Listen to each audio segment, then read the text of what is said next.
How did we meet? How did we meet? Yeah, how did we meet? I would love to hear that from your perspective. Okay. We met because, of course, it started with my wife, Katie. Mm-hmm. And Katie, through someone, met Julio. And he invited her and this other person, I can't remember, to come in to talk about Exodus.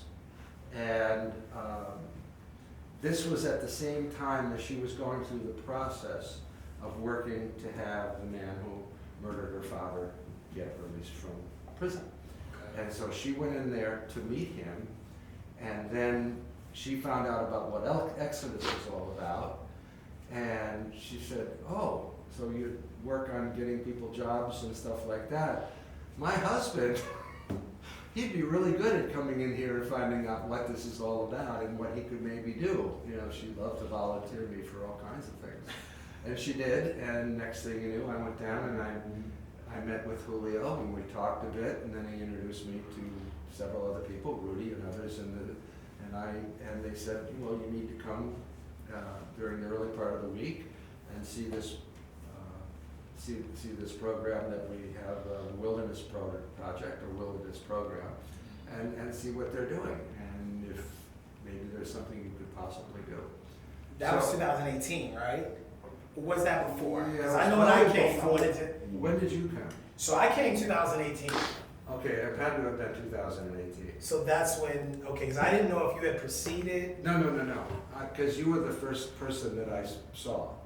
Oh, really? Yeah, when I came on a Monday morning, when you were just starting the introductions and stuff like that, and Oh, I I didn't know spent that. the morning just sitting there for 3 hours watching you do your thing. Yeah, Okay. it was definitely you. So what was your first impression of me? I mean, My first impression yeah, what is that this man has an extraordinary gift to be able to communicate without having to look at notes, without having to stumble around or anything. It just all came out of you. And I said, that is quite a gift. I've always thought your ability to just stand up there and talk, it wasn't, like I said, it wasn't scripted, it wasn't anything other than what you knew they had been through and what they were looking for now, and how do you get there.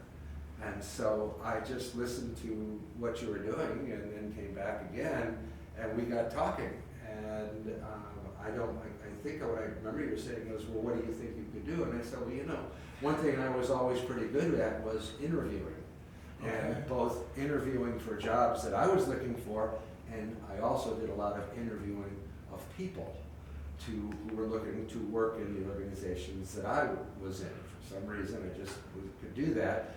And so, he said, well, why don't you come in and talk about how to interview and to do that. So I offered you, I love hearing how you recount this part. So I offered you a position too. You offered me to come in and take over on Tuesday mornings for 3 hours, and then and do my shtick about what you need to know in order to get an interview, and to what you do when you show up. Most importantly, what is showing up all about? What does it mean? How do you prepare? What do you think about? How do you look? How do you act? What do you say? What kind of questions do you ask? How do you follow up? All those things that are just second nature to people who are in that business, whether it's human resources or whether it's a boss or something like that. That was what I felt very comfortable being able to go in there. And I prepared and I read all kinds of good stuff. Oh, you definitely.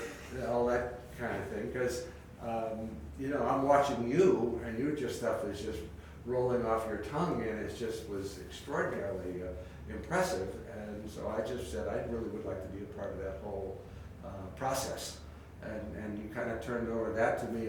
So I'd come in on Monday, and I'd introduce myself, and then I'd leave, and then I'd come back Tuesday, and I had the morning, and then I'd come back on Thursday and Friday to do mock interviews.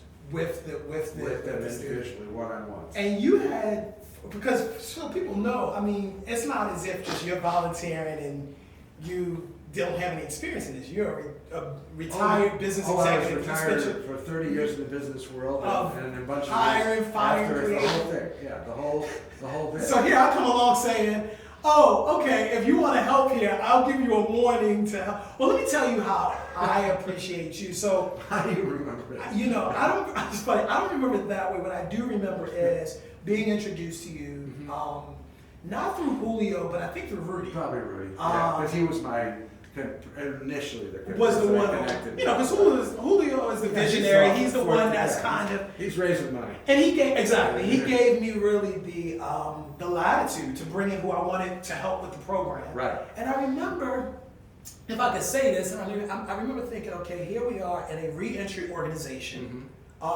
justice focused, mainly Black and Hispanic people as the population.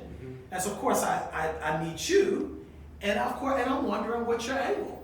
Right. You know what I mean? And I know I heard, you know, you're a believer, but just because you're a believer, what does that mean, right? People are believers, but that doesn't mean that they are aligned in this compassionate mission. But I immediately saw how you just like sat, I don't want to say sat your ego aside because I haven't seen any ego of you since I've known you, Paul, but you were just like, you just jumped in there. And I noticed that immediately. So I want you to recount this story if you can. I know you wouldn't unless I would ask you to do this. Recount the story where it looked like I was about to get beat up by a guy. Oh. Remember? Yeah. Well, what do you remember that? What I remember is that during the session, and I was there observing that. This was like on the Monday morning when I would come in to do my little introduction. But it usually started with you doing some work up there and talking about what was going to happen over the course of the week, and this, that, and the other thing, and the things that you would be asking of them and they needed to know. And there was this one individual, and he was pretty much put off by most everything you were saying. He was thinking, oh, here's this very glib, quick talking, obviously successful person who's up there, you know, just spewing it all out, and you know, I'm not buying this at all. I'm just not buying it. And not only that, he had specific things he was really pushing back on, but what he did during the break was he really got in your face. And he started really coming after you. And I was sort of getting on a little bit nervous as to, is this guy gonna start swinging? Is he gonna swing? Come back swinging, but not the right. Yeah, exactly. Was he going to come swinging or something? Seriously, and you stood there, and you didn't get in his grill. You kind of put yourself back a little bit, but you didn't not have eye contact with him. Yeah. And you didn't have that big grin on your face, right? No, or you might be dead right now. But but you had a real strong thing like that. And after a few minutes, it kind of diffused the whole thing. Yeah. You know, you didn't get all defensive. You didn't start shaming him. You didn't start blaming him. You were just listening to what he was having to say. But then you commented, no, this is the way it really needs to be done. This is really how we go about approaching this. And he was pretty much challenging whether you knew anything or whether you were at all sensitive to his needs or anybody else's. And you very precisely explained to him really what it was all about in a good manner, a nice manner, but in a strong manner. Yeah, also. I appreciate it. And I made it out with all my... Yeah, exactly. Well, he actually apologized to me that next day. Like, yeah. You know, you didn't deserve that. Yeah. Really great guy. He ended up being a father again. He did. Like 2 months later, I found he was having a baby girl. Yeah. But, wow. You know, I think what I took from that moment was, you know, I think I've been a good discerner of people over life. You know, even in that moment, even though he was in my face and he was angry, I knew he wanted to be heard. Sure. I just felt that. That's you know, that's what you did. I knew I'm not going to sit down. You know, I am from Baltimore. There's a bit of grit that I have, you know, that I've had to kind of. But I recognize at the end of the day, he just wants to be heard. Yeah. And he's frustrated, and he's angry, and he's upset. I mean, remember what we were in the middle of helping people, in some cases in the worst moment of their lives, people trying to rebuild. Sure, they had just come out of really difficult. Extremely. And you remember that was the wilderness. Yeah. Now we switch to, you saw impact program. Right. Right? How we work now in the wilderness was helping people who had come out of prison during this week-long workshop, like Right. you said, where you had helped with a day of that. Now the impact was this intensive 2-month program, well actually 3 months, remember it was 2 months in class. The third month was an internship. Right. And then I had you coming in, and remember you were doing several days, Right. but the difference was that this cohort, everybody had done at least 15 years on the inside. Yes. Remember, so one gentleman had done 43 years, remember? 65 years old. Yeah. Yeah. Another one was, because he done it at 17. Yeah, yeah. And, another one had done 27. I Right. think the least was like 15, not including, my mentee Elijah. Yeah, yeah. So, I think I saw from then, just we're really dealing with people who are, this is real serious work. Yeah. This isn't just a job. No. This is work, like this is life work. What did you notice about just the progression of what we were doing at Exodus and In the impact program? and the impact, yeah. Or not the wilderness?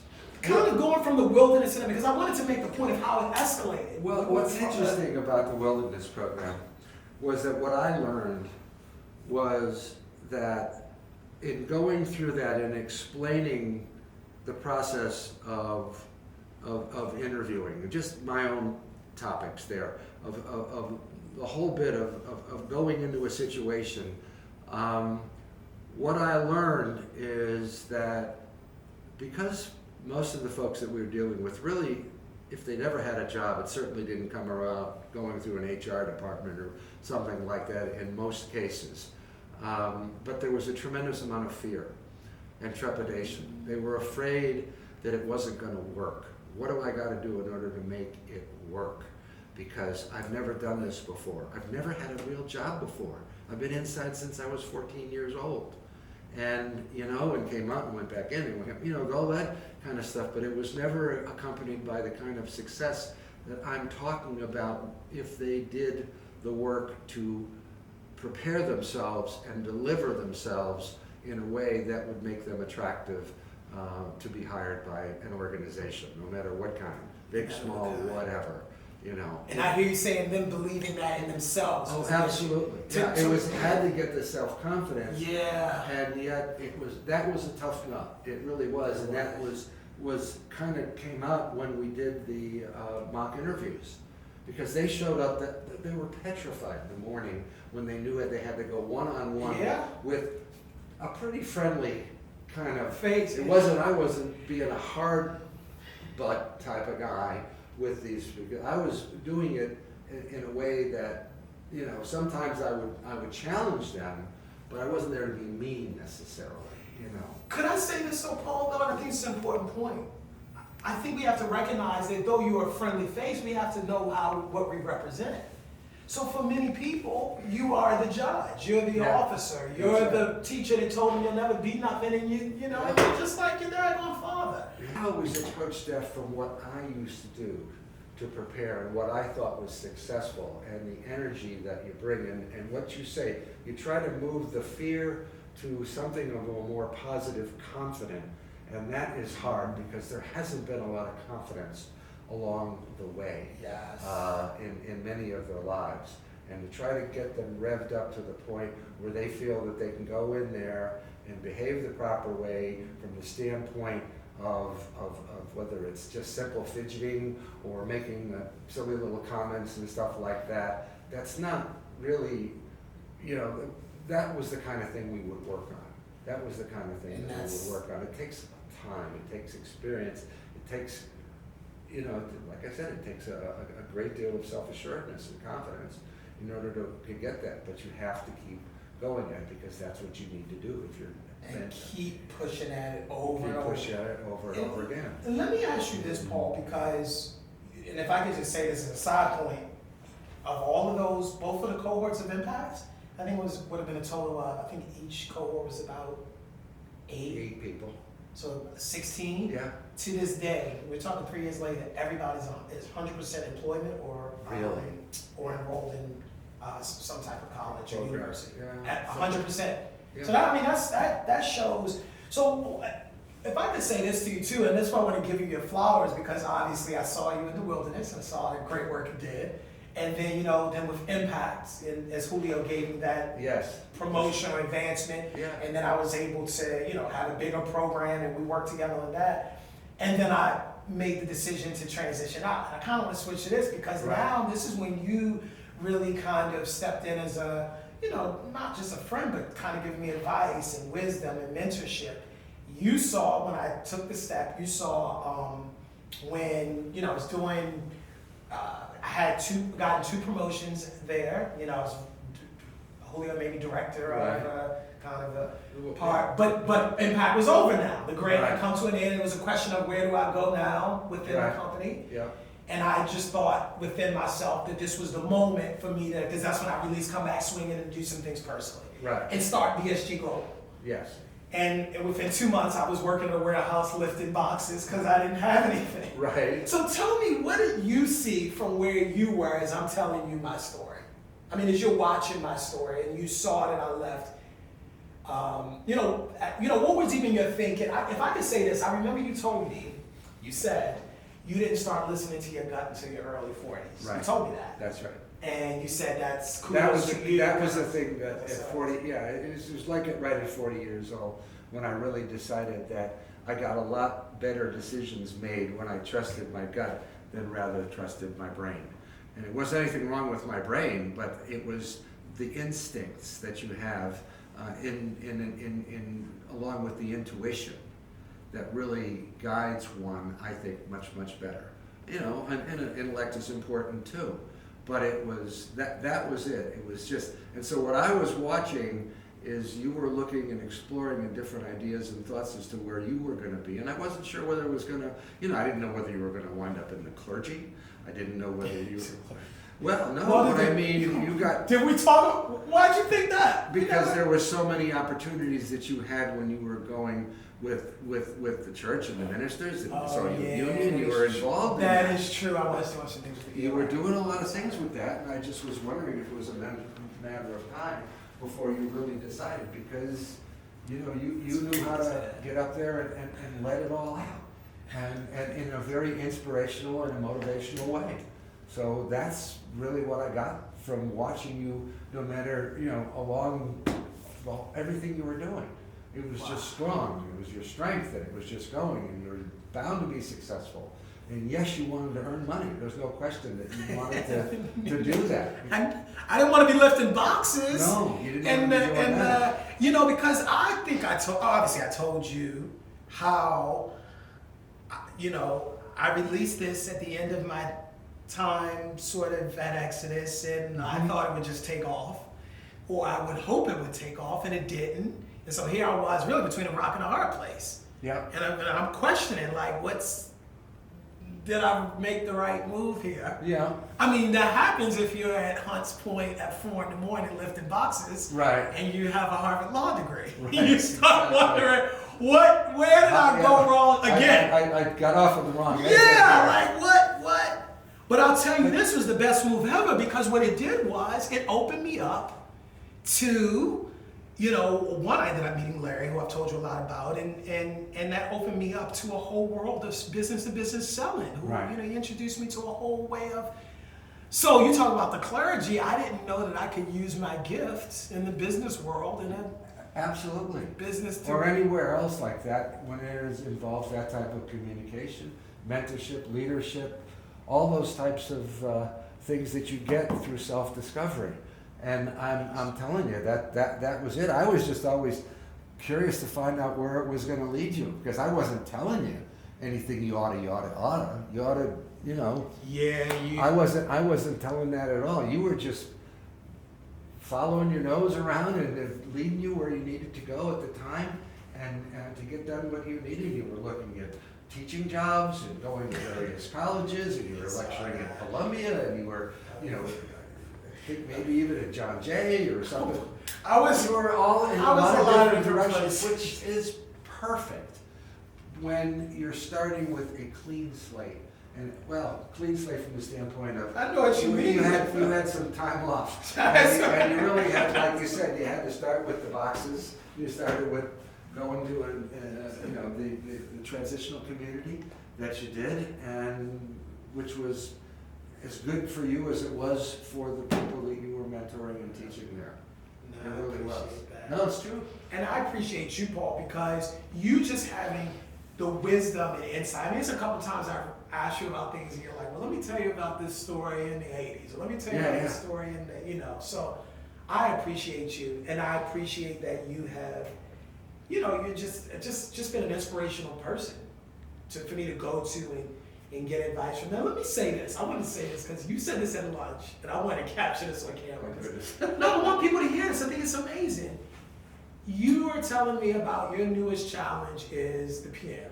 Yeah. I mean, you've already been playing, but you were just talking about now how you got this teacher that's pushing you. Can you talk to us a little bit about what it means to never stop learning? Because I think, I meet people who, I told you I have someone in my family, 59, I don't want to, and that person is younger than you. They're the generation between you and me. Yeah. And he said, I'm done with life. I've lived my life and I've passed it on. But what I find is, like yourself, not just high net worth individuals, we talk about money, but the thinking behind that is that constant learning, that constant building. So can you talk about how it is that you still have projects, you still have things you're being challenged? Well, I've always been interested in a lot of different things. Call me a little scatterbrained or ADD or whatever, and it's true that there's that there. But I went to a liberal arts college, which didn't focus me on a career necessarily. I didn't go to this small liberal arts school in Pennsylvania to become an architect or an engineer or anything like that. I went there, and in those types of situations, you get a very broad education. You take all kinds of different kind of courses, and it exposes you to a lot of different ways of thinking, writing, doing projects, approaching projects, whether it's a science project or an English project or an art project or political, everything like that. You learn how to manage those types of things, but you're exposed to a lot, so that when you get out into the world and start dealing with people in whatever way you're doing it, you've had an experience of dealing with a lot of different types of situations based upon all that you've learned when you were in school. It was not focused, it was broad. It was a broad, general type of an education. And I think you may have had that also at Morehouse.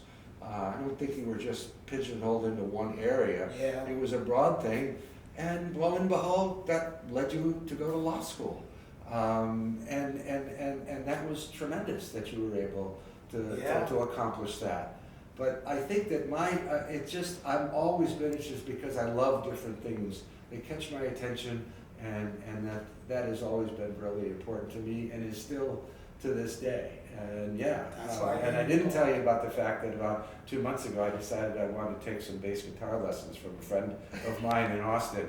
So I'm doing that now. So you're doing bass guitar? Well, because it teaches you about chords in the lower part of the piano. You learn it. Okay, so it's a cross reference. Of course. But it goes to show always learning, always growing. Because when I meet people that say, "Oh, I can't wait to retire," like, what does that mean? Yeah. Can you talk? I just want to make sure we're good.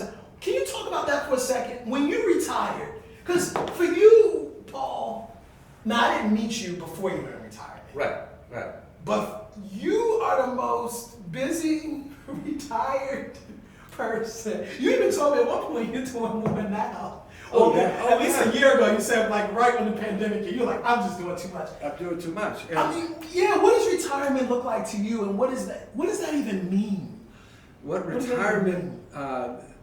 Retirement just is a major change in your life. It's meaning all of a sudden you're unemployed. Retirement's another word for unemployed. Unemployed. Yeah, and it's just that you're not going to the same thing that you've been doing I've been doing for 30 years, not at the same place, but in the same world, in the same financial world that I was in. So I decided that I needed to leave that all behind me and just go out and see what else might be out there. Little did I know that people just instinctively know that you're retired, and therefore they want to have, they want to entice you into something different. And that's what I'm saying. Katie was that vehicle because she'd be out all the time meeting people, and she met the person who ran the local community college, and she met the person who ran a nonprofit. She met the person who ran another nonprofit having to do with microlending in Guatemala, and I got involved with that for 15 years. And so what it is, when you're retired, you have this big target on your back saying, I'm available. I'm available. I'm available. Call me right now. Call me, yeah. And whether you know it or not, it's there.